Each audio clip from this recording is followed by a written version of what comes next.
आप जितनी अच्छी सासू माँ मिली हैं। और रेखा, तू इस खाने को हाथ तक मत लगाना, जा जाकर सारा खाना बना। अपनी सास की वजह से आरती के अंदर भी अब काफी ज्यादा घमंड आ जाता है। अपने पति के पैसों पर इतराते हुए आरती अब घर में रानी की तरह राज करती है और अपनी बहन से नौकरानी की तरह घर के सारे काम करवाती है। समय गुजरता है और अब दोनों बहनों के हनीमून का टाइम आ जाता है। जल्दी से घर का सारा काम खत्म करो और मेरे साथ शॉपिंग के लिए चलो। नेक्स्ट वीक हम कश्मीर के लिए निकल रहे हैं। वैसे तुमने मुझे अभी तक नहीं बताया कि तुम हनीमून पर कहाँ और कब जा रही हो। इन्होंने मुझे अभी बताया नहीं है, बस ये कह रहे थे कि शायद अगले हफ्ते हम हनीमून के लिए कहीं बाहर जाएं। अगले हफ्ते तो हम हनीमून के लिए जा रहे हैं। अगर तुम भी चले जाओगे तो घर कौन संभालेगा? तुम बाद में जाना। लेकिन दीदी। लेकिन वेकिन कुछ नहीं, जितना बोला है उतना करो। रेखा, मैं कब से इंतजार कर रहा था तुम्हारा। दीदी हनीमून के लिए कश्मीर जा रही है ना, तो उनकी पैकिंग करवा रही थी। मुझे माफ कर देना, हर किसी का सपना होता है हनीमून के लिए कश्मीर जाने का, लेकिन मैं तुम्हें नहीं ले जा सकता। ऐसा क्यों कह रहे हैं? जब आप मेरे साथ हैं तो भला मुझे कश्मीर की क्या जरूरत, आप ही मेरे कश्मीर हो। चलिए अब जल्दी से हाथ मुंह धो लीजिए, मैं खाना लगा देती हूँ। ऐसे ही 2 दिन गुजर जाते हैं।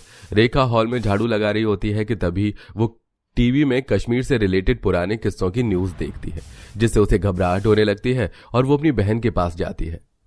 मुझे अजीब सी घबराहट, बेचैनी हो रही है। आप लोग हनीमून के लिए कहीं और चले जाइए ना, कश्मीर ही क्यों जाना है आपको? अच्छे से जानती हूँ मैं तेरे सारे ड्रामे। खुद तो जान ही सकती, इसलिए हमें रोक रही है। मैं नहीं जानती थी कि तू मुझसे इतना जलेगी। आरती रेखा की एक नहीं सुनती और उसे वहां से जाने के लिए कह देती है। 2 दिन बाद आरती और तरुण फाइनली अपनी हनीमून के लिए कश्मीर निकल जाते हैं। तो वहीं सरस्वती अपनी बहन से मिलने के लिए गांव चली जाती है।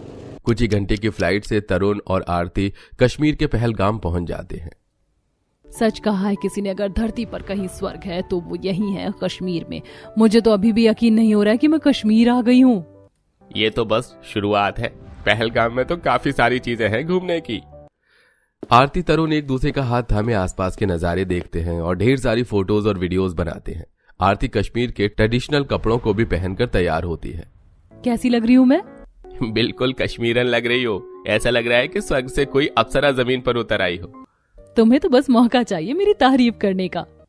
अब तरुण आरती हॉर्स पर बैठकर पहलगाम के नजारे देखने लगते हैं और एक दूसरे के साथ काफी अच्छा वक्त बिताते हैं। तो वहीं दूसरी तरफ गरीब बहन अपने कमरे में बैठी होती है कि तभी वहां वैभव अपने हाथों से रेखा के लिए पिज्जा बनाकर आता है।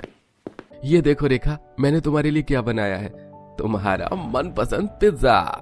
ये पिज्जा सच में आपने बनाया है? दिखने में तो काफी अच्छा लग रहा है। अब जल्दी से खाकर बताओ कैसा बना है।